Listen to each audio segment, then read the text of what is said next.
Let's switch gears now to bring in Nick Faribault of Penn Live.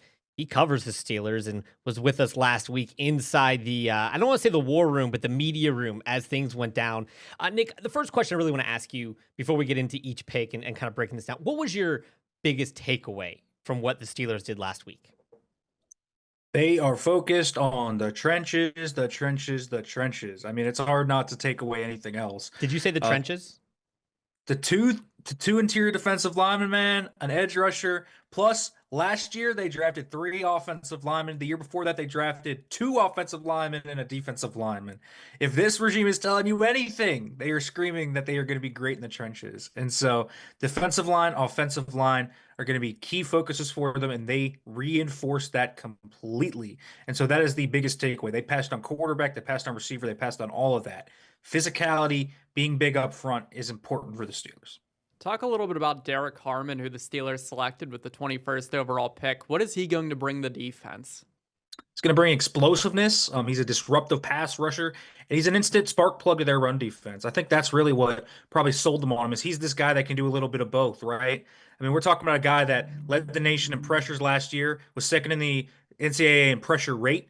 So he was great in terms of getting pressure and winning up front. It was really his breakout campaign last year, and he was just so consistent down to down. You're not going to have a lot of variance in this guy. Very high floor player that still has a lot of upside to untap because he's coming off his best season. He's a good athlete. He gets off the ball really well. He's a guy that stands up to doubles. He understands leverage. He's going to play more that base end, 4-eye, 3 technique. Cam Hayward's mentor is going to be his mentor for sure. This is a guy that, kind of drew comparisons to Cam Hayward coming out of Oregon. I see more Stephon Tuitt, honestly. But obviously, this is the type of Steelers 5 tech, that you look at and you say, there's not many 5 techs left in these college football teams, but this guy could have played 5 tech in 2009. That's the type of player he is. And so he's going to be a really disruptive pass rusher for them in their sub packages. And then he's going to be an instant spark plug to their run defense. And so that's a big boost for Derek Harmon. Usually this guy wouldn't be there at 21, but because it was such a deep defensive line class, a few of them fell, and Harmon fell right to 21. So that's going to be a big boost to them. So he's a really good player. What do you think that the way the draft went for them and waiting until the 6th round to select a quarterback says about the Aaron Rodgers situation? Well, I think it says that they really are confident that they're going to sign this guy. First of all, they've been getting signals ever since March, and he's been in consistent communication with them, which is what I think is really important to note, right? They're not in the dark here. It's not like he's not responding to their messages. He's not ghosting them. He's not doing anything like that. They know where Aaron Rodgers stands. They know where they stand in that equation. So they feel very confident about this. And not just that, right? The lack of urgency to bring back Russell Wilson, the lack of urgency to go after guys like Joe Flacco or someone else, showcases that they are very confident that they are going to end up landing Aaron Rodgers. And so waiting until the 6th round to draft Will Howard, I think is just another kind of marker to say Aaron Rodgers is going to be a Pittsburgh Steeler just as a matter of time and when it happens. Before training camp for sure, probably before OTAs is likely when it will happen. So this saga will probably end soon enough, and it certainly seems like it's heading towards Pittsburgh. Caleb Johnson drafted to essentially replace Najee Harris. I'm curious what you think about his fit and how he fits in. We know Arthur Smith, worked with Derrick Henry. Does he fit this kind of mold? Is this a mold player that Arthur Smith is searching for? This is the perfect type of wide zone, mid zone back that Arthur Smith loves. That type of running back that you can look at and really trust to have that wide track, have great patience. He kind of runs with great patience. It's not Le'Veon Bell patience, but there's patience there, right? He actually reminds me of Arian Foster. The 40 time's not elite. It's 4.57, but when he gets going, he's got build-up speed. He's got enough burst to break big runs. The time speed on the field is really good.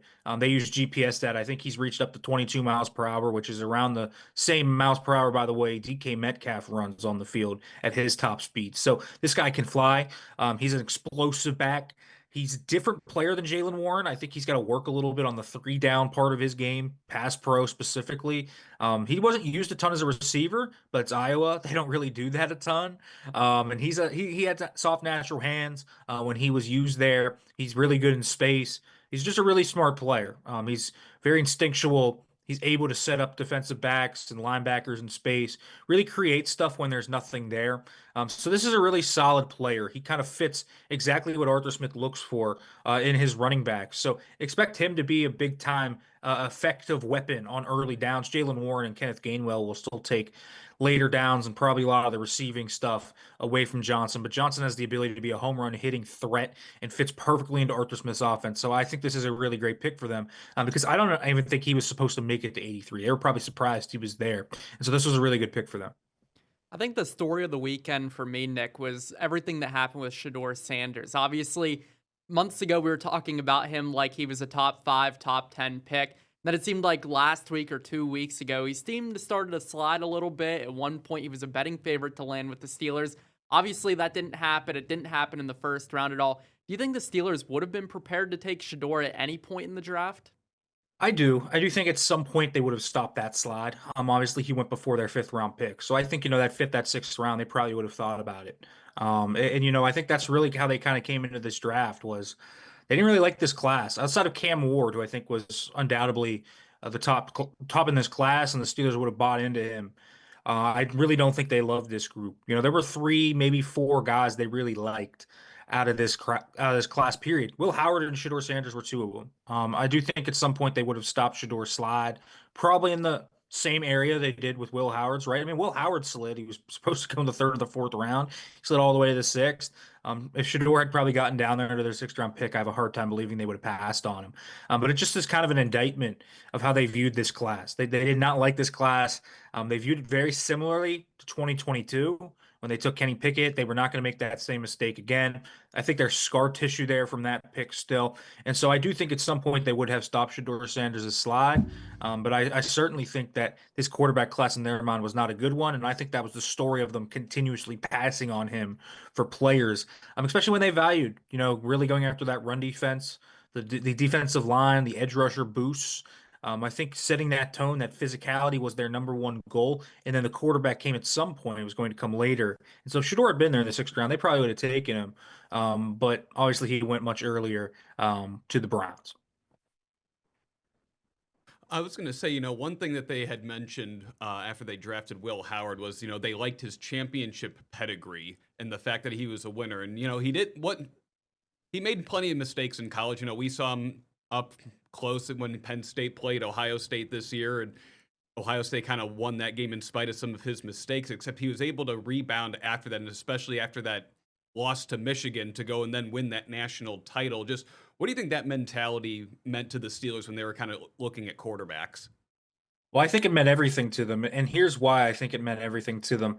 Look at their draft period. If you look at their draft, it's a full of high character guys, chock full of winners.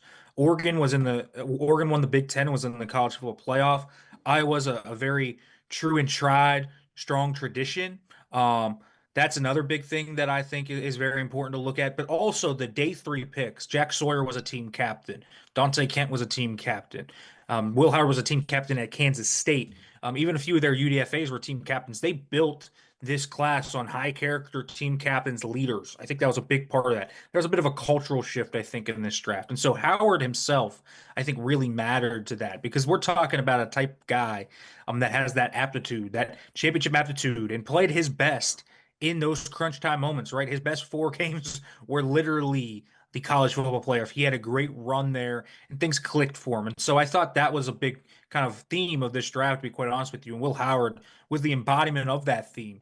And so that's really what I think that pick meant. Outside of just the intangibles and the tangibles you saw on tape, I do think that championship aptitude, the leadership that they got throughout the class, including at the quarterback position, was a big reason they really liked him and took him. Drafting champions and drafting linemen sounds a lot like what the Eagles do. How much do you feel like Andy Weidel's fingerprint is all over this? A guy that was with Howie and the Eagles organization for a while. A ton, a ton. And you look at it, and the DNA of the Eagles is all over it, right? The trenches, the focus on making big swings, when they need to go get their guys or trading back to get great value, right? They added an extra pick just to add some depth to their team. That Derek Harmon pick, very Eagles-ish in a lot of ways. The type of defensive line that they use, the different archetypes that they have, the rotations they use. I think that is very Eagles-ish. I also think, they're following the mold of the Detroit Lions in some ways, right? Adding an explosive runner, like when you look at Caleb Johnson, an explosive running back. So they really look at that, and I think they look at the Eagles and say, man, we could be that team. We can do certain things that fits their mold. And so I do think that Andy Weidl's fingerprints are all over this. They built the trenches up first, then they're going to go get the quarterback. This is how Jalen Hurts became so great. He had a great offensive line. They had a great defense. He was surrounded by talent, and he really matured and he really was able to develop his skills. When you get that type of ecosystem for a rookie quarterback, it allows them to develop really well. We've seen that with guys like Brock Purdy and Jalen Hurts. And so the Steelers are just following that model. Talking with Nick Farabaugh from Penn Live. Nick, we have one final question for you here. It's an easy one. Just grade this draft for us. Yeah, I think it's, a solid B. I think they came in with a identifying trait. They wanted that big time trench focus. They executed. I thought some of the value on the picks was really good, specifically their first two. I love their first two picks. I thought day three was more of a mixed bag, personally. I wasn't a big fan of the Jack Sawyer or YA Black picks, but they are focusing on the trenches. They are focusing on run defense, and they came in with a really key focus. And on top of that, I think they got really great value on their quarterback pick. Will Howard falling to the sixth round of them, I think, is really great value for them. And so they really filled this out with a clear focus. And so this, to me, really solid B. I think they got some really good rotational players on day three, and I think they got some two impact players on day one and day two that they can really focus on this year and into the future. He is Nick Farabaugh of Penn Live. He covers the Steelers for them. Nick, we appreciate you coming on. Yeah, thanks for having me on, guys. So Nick Farabaugh gives us his grade. Riley, what's your grade for him for the draft? I'm going to go a little bit better than Nick on this one. I'm going to go with a B+. Partly because I really like the Derek Harmon. There we go. Sorry, I don't know if you could hear me at all during that. We could, but it was through my mic and Ryan's mic. Okay, sounds good. So I'll just start from the beginning. I'm going to give a little bit of a better grade than Nick did. I'm going to go with a B+ here. I really like the Derek Harmon pick, but I feel like that pick over the next few years, you're going to tie that pick back to, did they make the right call there by picking Derek Harmon over a guy like Jackson Dart, who the New York Giants traded up to and got with the 25th overall pick? Are you also going to maybe tie that to Shedeur Sanders as well? I mean, obviously he fell the whole way to the 5th round, but I mean, at the time of that pick, a lot of people thought that could have been the move for the Pittsburgh Steelers there. I really like that pick, and I really like the Caleb Johnson pick. I think that has a chance to be a huge steal for the Pittsburgh Steelers, getting a talent like him in the 3rd round. But I also pretty much agree, too. I feel like day 3 was a mixed bag for the Steelers. Jack Sawyer, I'm not too sure what to think about him. I kind of grade that pick as a C-. He is a good talent. It was good value for that pick. But I don't know if it's the right fit for the Pittsburgh Steelers because he's only really going to be a situational guy for run defense purposes because Nick Herbig is going to be your more pass rush situational backup edge rusher in those cases. And obviously, you're not going to play Sawyer over a TJ Watt or Alex Highsmith. He'll just be a rotational guy. And the rest of the day 3 guys, I mean, I see a lot of these guys playing some rules in here like Black. I think he'll be a good situational run defender. Will Howard, I think he'll have the chance to be a long-time backup in Pittsburgh. Maybe you hope he develops to be like a Brock Purdy, a guy you just take a swing on late. Maybe just see if he develops at all. And then the last 2 picks, they're going to be probably your prototypical special teamers. I'm still struggling with the Kyle McCord or not Kyle McCord. Will Howard. The Will Howard pick. I cannot keep this guy straight. I actually like Kyle McCord. I look at Kyle McCord as a guy who you could throw out there and be this gunslinger and eat up minutes, could be a Jameis Winston type backup. But I just don't understand this pick. I mean, I think Will Howard's your more prototypical backup. But I just don't. Can you put Will Howard out there and win a game this year? I mean, can you do that with Mason Rudolph? But actually, it's kind of my point. Is there's a dozen Will Howards out there in free agency. Yeah, 6th round's great value for him. I just feel like And you could he- have used that pick on something else. I will say Will Howard, by watching like a lot of the film on him today, he was a guy that definitely performed a lot better as the season went on last year at Ohio State. Like you could tell at the beginning of the season, he just seemed very stiff out there, even playing against the Akrons of the world. Like when you're playing against Akron and you're Ohio State, it's like, okay, just throw the ball to number 4, Jeremiah Smith, let him do his thing. But pretty much as the season went on, and we obviously saw what Will Howard did in the college football playoff, I mean, he looked like a very confident, a very solid quarterback, and you just hope that maybe he builds off of that experience. You also have to wonder, though, with Will Howard, how much of that also plays into the talent around him. He had 3 offensive weapons drafted within the first 38 picks, and then you still had Jeremiah Smith, who just went off as a freshman. So, and he's in a great offensive system, so it's just kind of, will that translate to Pittsburgh and Arthur Smith's system? No, don't get me wrong. I mean, those are all fair and valid points. I'm just saying, like, you kind of just take a swing on a guy at that point just to take a swing. It's just like the 49ers taking a swing on Brock Purdy in the 7th round, despite investing the number 3 overall pick in Trey Lance and having a guy like Jimmy Garoppolo already on your roster. Like a lot of teams every year, I mean, take late round quarterbacks. As you mentioned, Kyle McCord, Andrew. Philadelphia Eagles obviously invested into Kyle McCord late. But see, I look at Kyle McCord as a guy, and I'm going to say the same thing with Brock Purdy. I think Brock Purdy is a guy who you saw in college could just go out there and sling the rock. Yeah. I look the same thing as a Kyle McCord, a guy who can go out there and just put up a bunch of stats. I'm not saying you're necessarily going to be a good NFL quarterback, but I think you can be a Jameis Winston type backup, a guy who can go out there and win you games, can also lose you games, but can go out there and win you games. I just don't feel that way. I guess with Will Howard, I would say his game isn't as risky as maybe a Kyle McCord, because obviously it's boring. No, I kind of like that it's boring though for a backup. I don't want my backup to be boring. I kind of do for I don't want my Kyle backup to be McCord, boring.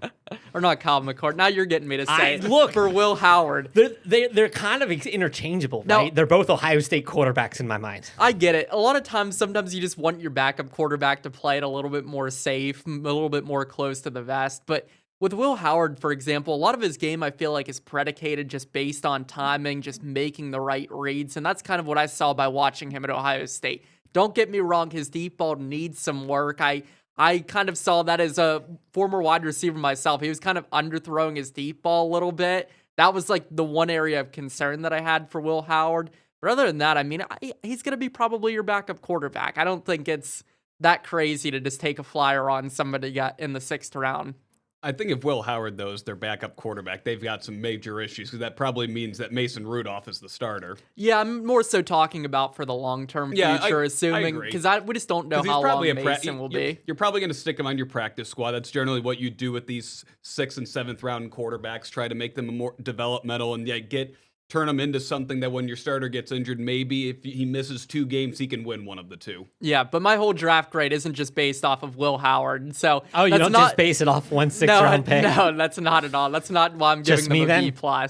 I do think it would be interesting, though, if Shedeur was available when they picked in the 5th round, would they have taken him?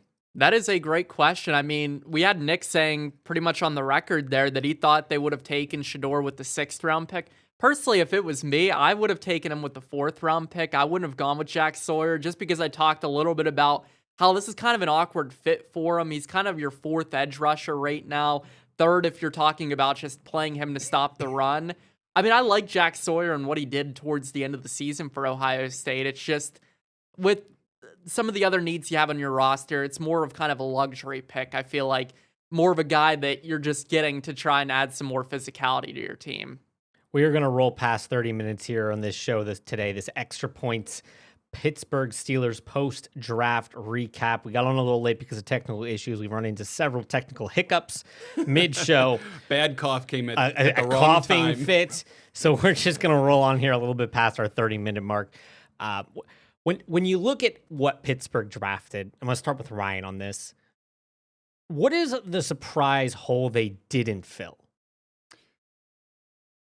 I honestly think that,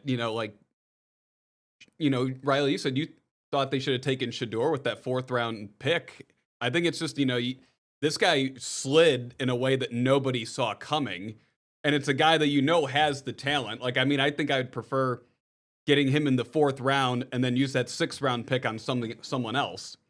No, I completely agree with you there, Ryan. I mean, everybody's worried about how much Dion's going to be involved. I don't think Dion's going to be as involved as people think. Yeah, I agree. And also with Pittsburgh, he might have enough respect for Tomlin that he wouldn't be going and doing that. And also, in the Tomlin era, the Steelers have been very good at avoiding the outside distractions or limiting them or getting rid of the people that are causing the problems. Exactly. I mean, typically they do get rid of those guys. But you're not just moving on from Shador. If you draft, here's to me my take on the whole Shador thing.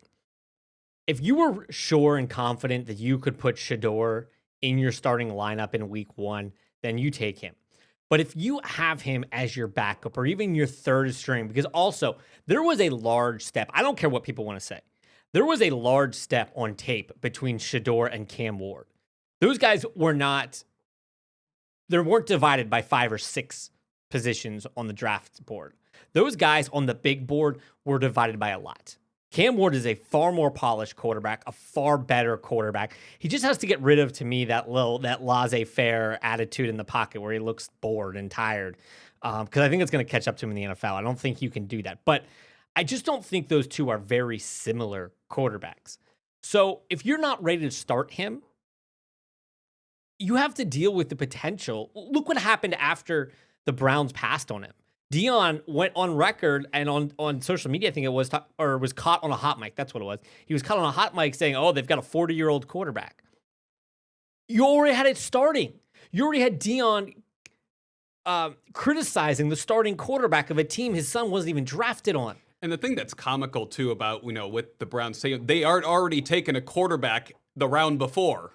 Yeah, in the third round. It almost that Dylan Gabriel pick. Come on, what were they doing? It almost seemed to me that this was something that ownership kind of just butted in on and said, you know what, we should take Shador.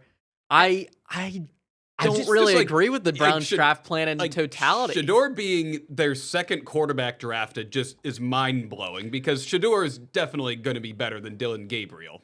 Look, I agree. I actually think Shador could start week 1, and I don't think it's a big stretch because I still think he might be the best quarterback on that roster. Deshaun White is unhealthy. Deshaun Watson. That quarterback room is something, though. I'm just going to wrap this up. Deshaun Watson, 40-year-old Joe Flacco, Dylan Gabriel, Shador Sanders, and then Kenny Pickett. I mean, there's a chance that Shador might not even make the roster whenever the regular season comes around. He might be the best guy on that team, It's crazy, though. That's how the pendulum swings with this whole thing. He could either be the starter or he could be on the practice squad. Deshaun Watson's going to miss most of the season, likely, with that injury late last season. ACL, right? I think it was an Achilles tendon. Achilles. He re-ruptured his tendon, yeah. So going back to 2018 here, when I was still in high school, I believe, Coach Prime tweeted something out, and I have to bring it back up because he said, I love what the Browns have done this offseason, but if I'm a young QB, ain't no way I'm going to Cleveland. I would pull an Eli Manning if possible. Think about that. #truth. Well, you know what? I mean, he could still do that, but I don't know if any team's going to answer that phone call. No, probably not if he did it right now. But I just think that tweet was hysterical. And when your son drops all the way to the 5th round, I don't think you really get much of a say. No, if you're a first-round pick, it might be a little different. 5th round, it's something else. You could just tell, though, teams obviously didn't think a lot of Shador's talent, and they didn't want to deal with the headache that could possibly be coming. Well, and also, they didn't have much on him. He didn't, he skipped the combine? Yeah, he didn't do workouts. And then he didn't work out at Colorado's pro day either, and then it's from what the sounds of it, he tanked most of his interviews because he seemed very entitled and uninterested. So that probably turned a lot of teams off. He did throw at Colorado's pro day. I don't know what else he did. I do find the tanking interviews thing to be interesting. Man, I'm such a skeptical in what I hear to know what is true and what is not. I just can't. Is it possible he was tanking? I don't know. I have a hard time believing he was intentionally interviewing poorly. I guess it was just with the teams he wasn't as interested in. Apparently, he just didn't show any interest in them. And I think he was only interested in teams that were picking in the top 5. I believe he didn't even do interviews or workouts with teams outside picking in the top 5. But there's a difference between not being disinterested in an interview and tanking an interview. I can understand he got into that room and was like, hey guys, I'm just not interested in coming here, and being disinterested and being unengaged. But the idea that he was tanking purposefully because he didn't want to get drafted to certain places, that just, I don't know. Like, what team did he not want to get drafted to? Because the only teams drafting at the top of the order are teams that I don't know if you want to go to anyways. I mean, some of those rumors might have to be right, though, because, like, for a quarterback to drop as far as he did. But there's a difference, again, between just being bad in the interview room and intentionally saying, hey, I'm going to be bad.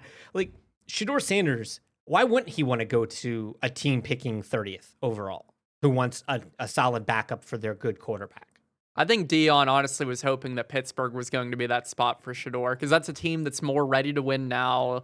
It's more structurally sound, And but has obviously a clear opening for the starting signal caller. Exactly. Before we wrap this up, I want to talk wide receivers real quick. I was surprised that Pittsburgh didn't roll the dice on a late wide receiver. It's hard to draft wide receivers. But between the George Pickens drama, then they went out today and already filled in a roster spot with a Robert Woods, who's, 5 years ago was a really nice number 2 wide receiver. I don't know what he has left. And I'm just kind of surprised they didn't try to use one of those late picks on a wide receiver just to bring him in and try to push some of the young guys in that room. I was just surprised they spent money again on a free agent, because Woods at best is the third receiver on the team? He'll probably be fourth if I had to guess, to be honest with you, just because I think Calvin Austin, the third, will probably likely slot into that third spot. And obviously you're hoping for a big year from Roman Wilson, who didn't spend any time on the active roster last year because he's just dealt with an injury in training camp and throughout the season. So maybe I'd say you're his third at best, fifth at worst receiver on your roster. So $2 million on a fourth or fifth best receiver. Pretty much. I mean, that's nothing though in NFL salary cap money anymore. Yeah, but when you look at the way the rules are written, though, like, your rookies can push you over the salary cap. So I don't know. But you have to remember they still have a decent bit of room because of the whole That's true. Rodgers stuff. But you are going to need every cent maybe to bring in Aaron Rodgers. And Well, apparently he said he'll play for $10 million. Believe it or not. I don't believe it. I think they might have been planning to take one, because if signing him post-draft probably indicates that they were at some point were expecting to, except there were just other guys higher on their board when they were picking. That's true. I agree with that. Yeah. I mean, you always see guys sign later than free age or later after the draft, though, partly because they don't count against comp picks. We'll be interested to see what the Steelers team looks like. The NFL announced during the draft that the schedules will be coming out next month. May 14th. May 14th. Yep. The NFL did a good job making everybody know what day that is. I was surprised they didn't announce a couple of games too. This is going to be the Thursday night opener. Who are the Eagles playing to open up the season? You know what? I'm glad the they Ireland didn't. game. I'm glad they didn't. I kind of wanted to hear the Ireland game though. I mean, I It's guess probably the Packers, and that would have got a loud eruption there in Green Bay if it is the Packers. Well, maybe it's not the Packers. Maybe that's why they I didn't. think do it is them, but maybe I it's could the be Bears, wrong. and that's why they didn't announce it. Yeah. Are the Steelers the home team for that game? I do believe so. Yeah. Okay, then it wouldn't be the Bears because that game's in Chicago. Okay. And again, Green Bay played internationally last year against the Eagles. So again, it could have been the Vikings, though, an NFC Central team that they didn't want to get booed in Green Bay territory. That might. I'm okay with. I just prefer them all come out at one time. The one issue I also have is spoilers. the schedules are already leaked before they're officially announced. Exactly. They're always leaked hours before, even a day before. Which I think is unfortunate because then when it's time for the big reveal, you already know it all. Yeah. Andrew, you ready for the trivia question? Or Yeah, let's wrap this up with our trivia question. I like this. We need to create a stinger. I'm gonna work on it later. I'll work on it. All right. So in the past 4 drafts, 4 players have been drafted that have had either their father or brother on the team. Name all 4. Oh, I saw you tweet this. I know the answer. It's Joey Porter Jr. That's a hard one to get. That's a hard one. Nick Herbig. Mm-hmm. Nick and Nate. You've got Cam Hayward and Connor Hayward. Yep. And Who's the the last last one. Weren't there 2 Watts on the team at one point? Yeah, but Derek wasn't a draft pick. Yeah, and he came afterward. Okay, he was Yeah. an undrafted free agent. Is the last one Jack Sawyer? No, it is not. No. Ryan, can you get... I'll give you a hint. I mean, it is somebody from this draft class. Right, I knew it was from this draft class. Can you get the final one, Ryan, or no? It's probably not Caleb Johnson. No. No, is it Carson Bruner? It is Carson Bruner. His father, Mark, was a first-round pick back in 1995. I knew it was one of the defensive guys. And real quick, cool story about Carson. He ended up getting drafted, I believe, in the same cabin and on the same couch that his father got drafted on by the Steelers. That is 30 years apart. That is an old couch. Yeah, no, it is. Things really come full circle. Do you think they used the same TV or did they have a newer one? God, I hope they had a newer one. I hope they had a newer one. I was alive 30 years ago, and like you two, I know what those old TVs look like. I hope they had a newer one. I hope they didn't. But with that, let's wrap this up. If you guys are new here, Extra Points, a new show we're going to be rolling out over the next couple of weeks, kind of doing these draft shows a little bit as a warm-up and trying to break in some new software, break in some new hardware, see what's what. So we appreciate you joining in with us. We'll have more on Extra Points in the coming weeks. Might even do another little test show here since this one, technically speaking, went a little bit awry. But for now, for Ryan Risky and Riley Holsinger, we appreciate you guys watching. I'm Andrew Clay. This has been Extra Points.